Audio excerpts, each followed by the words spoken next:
नमस्कार मंडळी, मी दीपाली. आपल्या दीपालीज मेजवानी या मराठमोळ्या यूट्यूब चॅनलवर आपले स्वागत आहे. तर आज आहे गुरुपौर्णिमा. त्यानिमित्ताने मी ठरवलं आहे की काहीतरी गोड झालेच पाहिजे. त्यामुळे मी रसपुरीचा बेत ठरवला आहे. तर आता बघा, पल्प काढला आहे मी मिक्सरच्या जारमध्ये. आता आपण हे छान ग्राइंड करून घ्यायचं आहे. आणि आता ही टोपली घेतली आहे, त्यामध्ये घालायचं आहे थोडंसं मीठ. गव्हाचं पीठ घ्यायचं आहे.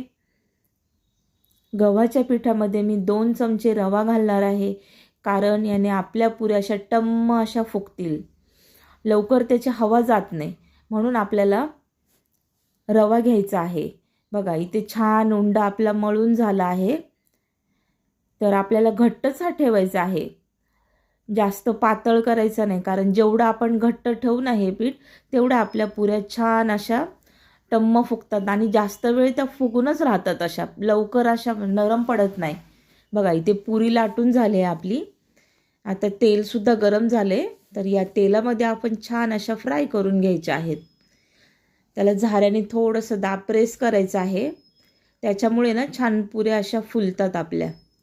बघा, छान फुगत आहे पुरी, टम्म अशी फुगलेली आहे. आता दोन्ही बाजूनी ना गोल्डन ब्राऊन कलर येईपर्यंत आपल्याला छान अशा ह्या फ्राय करून घ्यायच्या आहेत.